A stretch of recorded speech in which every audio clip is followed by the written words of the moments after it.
I almost got choked up today watching this. Drop that banner so we can see the golden key that President Trump gave to Elon Musk in appreciation of all of his efforts to improve government efficiency, get rid of waste, fraud, and abuse, and probably 1,000 other things that a genius like Elon Musk can do. I just thought this was an amazing partnership, and it's going to continue, but it won't be the same because they won't be in the same office every day. It was great while it lasted. Take a look at that key, by the way. Is it solid gold? Somebody said it's solid gold. Well, you can't see the key. You got a good picture of the case, though, and it's signed by President Trump. It's given to only very special people. This is not like an official award. This may be a new one, but it's a gold key, and Elon Musk got it. And I want to say, and I think a lot of people want to say, thank you, Elon Musk, all right? This was an amazing thing he did. He set out to do the right thing for the country and apply all of his talents to this amazing nation of ours. And what did he get for it? Well, got a lot of pushback. Let's go over quick some of the highlights, though, right? He saved the government $175 billion and counting. That's a lot. Next, please. He reduced the federal workforce by 12%. Wow. Also, closed USAID as part of this whole process. And he lost 25% of his fortune. Wow. Talk about a big price to pay. And they wrote a lot of nasty stories about him. I'm sure most of them were untrue. But a guy like this, Elon Musk, a guy who says and thinks things like this, you can see why he would not be welcome in the swamp. This is actually a few months ago, back in when Doge just first started out. He explained the principles of the Department of Government Efficiency. And I thought it was just beautiful. I think the fundamental moral flaw of the left is empathy for the criminals and not empathy for the victims. Empathy for the criminals, but not empathy for the victims. And there's been way too much of that. That needs to stop. That was today, actually. How about that? He really summed up what the liberals are all about. And it does need to stop. And it's stopping because, well, President Trump is behind the Oval Office desk there, the Resolute desk, I think they call it. You notice anything about the shirt that Elon Musk is wearing under that jacket? Well, I think we have a picture of, yeah. Can you figure out what it said? I looked at it. I think that's like, it must say the Doge Father, and I think they're picking it up from The Godfather, the movie, the Doge Father. Sure enough, you can get these T-shirts all over the place, and it is a play on Mario Puzo's The Godfather. I loved it. The media, never an ally, right? They like big government. They love federal employees, and they try to trip up Elon Musk and President Trump. I mean, that's what they do. And part of that, you need a little bit of, what do you call it, opposition, right? Actually, when they ask their nasty questions, sometimes you get the best answers that way. Now I want to go back to a few months ago. They were pushing and pushing and pushing. And that's where Elon Musk really said something beautiful. All right? Check this out. What are the two ingredients that are really necessary in order to cut the budget deficit in half from $2 trillion to $1 trillion? And it's really two things: competence and caring. And if you add competence and caring, you'll cut the budget deficit in half. How about that? Competence and caring. And of course, you can't have any of that in the deep state. This guy's going to blow up the whole system. And he did, and he is, and he will still, because this will be his legacy. When they hit $1 trillion in savings for the federal government, it'll be because of him. It won't be the same, though. When he leaves, the next guy doesn't have the status, the prestige, the power of an Elon Musk. I also appreciated this very much. A guy who can admit, yeah, we're going to get stuff wrong. It happens. Amazing, the media, right? Everything would be perfect if they were in charge. No, everybody makes mistakes, even a genius like Elon Musk. Well, first of all, some of the things that I say will be incorrect and should be corrected. So nobody's going to bat 1,000. I mean, we will make mistakes, but we'll act quickly to correct any mistakes. How about that? Yeah, think about that.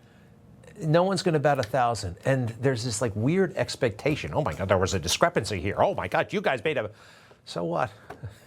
I've been in the mainstream media newsrooms, actually. They are the most dysfunctional people. If they ran anything, they can't even run their newsrooms. All right. Got to remember also, Elon Musk, when he was out there on the campaign trail, he helped get Donald Trump elected. This famous rich man putting all of his, everything he had behind President Trump, including money, a lot of it. Donated $288 million to efforts to elect President Trump. And he also, I thought I saw everything about Butler, Pennsylvania, right? You remember what happened in Butler? I never heard it put quite like this, but it totally makes sense. You know, the true test of someone's character is how they behave under fire. And we had one president who couldn't climb a flight of stairs, and another who was fist pumping after getting shot. Fight, fight, fight. Blood coming down the face. So right, he fist pumped after getting shot. I never thought of it that way. I mean, I knew this picture was awesome. It was iconic, but yes, that's exactly what he did. All right, and I think it's really great that President Trump has had a peer, right? I mean, these guys are great together. President Trump is special. So is Elon Musk. I mean, everybody's special in their own way, but these are super talented, genius guys, and I think they're peers, right? And President Trump doesn't have many peers in life, so I just thought it was an awesome partnership, and it will continue. It won't be as visible, and it won't be every day. Before we move on to the next chapter, this was kind of cool. I learned something about the Oval Office. The ceiling of the Oval Office. Let's take a look at the Oval. It's the most prestigious office in the world, right? The Oval Office, that's where the president and has his meetings and everything like that. I've actually been in the room myself, and I got to admit, I never looked at the ceiling. And if I did, well, I would have seen something like this. In January or February, you notice that there is actually, well, there's something up there. What is it? It's a faded seal of the United States, the eagle, e pluribus unum, all that stuff. Well, it got a very sophisticated paint job. 4-karat gold, and everybody loved it, and now they all see it when they come in. So it's been good. The Oval Office finally has the majesty that it deserves thanks to the president. Was that neat or what? Dan Scavino, the social media operator, put that out. Let's see those pictures, a new ceiling for the Oval Office. That's pretty interesting. I know it's a little small thing, maybe not, I don't know. I think it shows a reverence for the institution, an appreciation of the historic nature of the building, and also the eye of a builder. One more, Elon also very much appreciated this, and here's President Trump talking about it as well. It's stunning, I think, the way that the Oval Office, how the president has just completely redone the Oval Office is beautiful.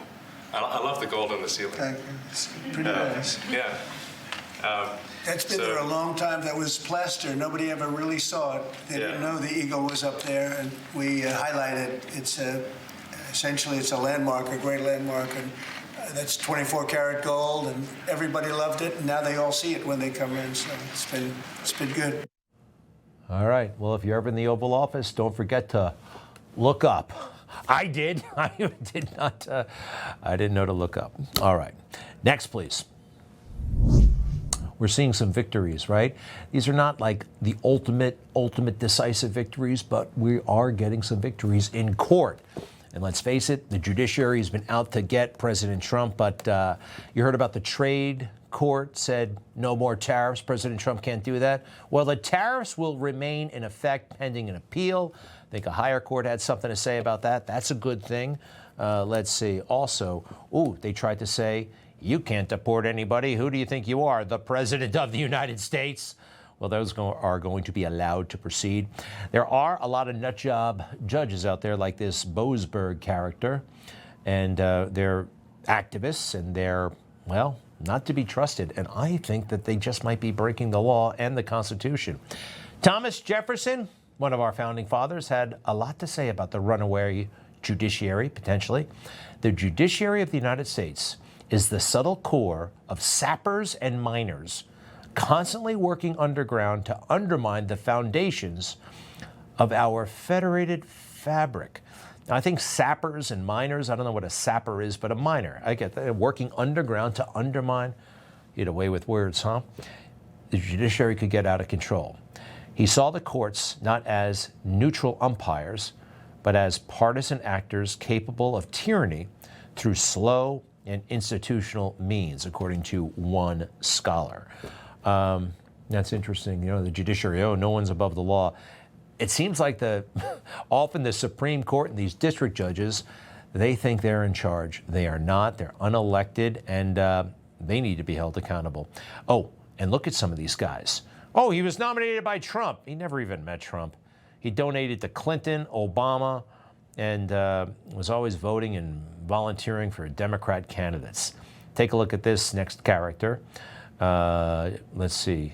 Called the emergency declarations crazy and imposed direct and firm limits on Trump's steel tariffs on Turkey back during the first term. Let's see. The next person, nominated by Obama, voted in the 2014, 2016, 2018. Should there be a prohibition about this stuff? And in 2021, struck down Trump tariffs on solar panels. That is not an impartial judiciary. That's a corrupt one, in my opinion. Next, please. Well, there's Joe Biden. He emerged once again after the disastrous appearance on The View and that very suspect announcement that he had cancer. He made a speech about himself, about Beau. It was like a Memorial Day event, but it wasn't quite on Memorial Day. And it's just the hostility and the boasting of this one guy. Check this out. There's also been a lot of discussion recently about your mental and physical capabilities while you were in office. You can see that. I'm mentally incompetent, and I can't walk, and I could beat the hell out of both of them.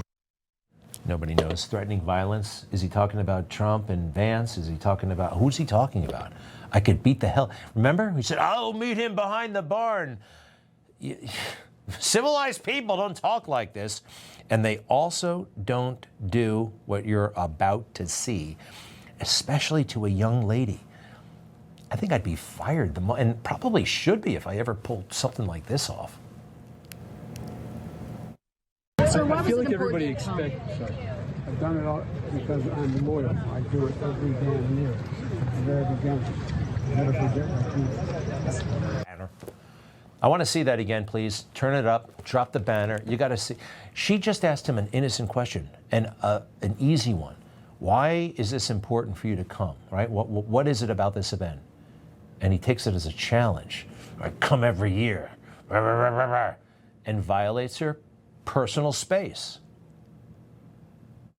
So I feel like everybody expects. I've done it all because I'm loyal. I do it every damn year. At the very beginning. Never forget my team. Nasty, bitter, mean, and wildly inappropriate. He's bragging as a politician that he goes to a Memorial Day event every year. I'm loyal, damn it. Well, you're also possibly breaking the law. You're not supposed to get that close to anybody. Anybody. What person would do this? And Joe, we've been talking to you about this for years. It's not cute. It's not charming. It should have cost you the nomination back in 2020. Remember all the videos we've shown of him grabbing girls, women, old men, young men, everybody just grabs them, licks them, smells them. And he said that he was going to change. Social norms have begun to change, they've shifted, and the boundaries of protecting personal space have been reset. And I get it. I get it. I hear what they're saying. I understand it. And I'll be much more mindful. That's my responsibility. My responsibility, and I'll meet it. But I will be more mindful and respectful of people's personal space. And that's a good thing. That's a good thing. You didn't mean it like everything else, huh? You said you're going to respect. This is 5 years ago. He said he was going to respect people's space. Does it look like he does that? Sir, why is it important for you to come to this event? Because I'm loyal, damn it. Yeah. No, it's wrong. We got to get her name, find out what she was thinking about in that moment. Terrible person, just terrible. He loves the Constitution. He fights for what's right. He hates the bad guys. He's a freedom warrior. He's your freedom warrior. Watch Carl Higbie every weekday on Newsmax.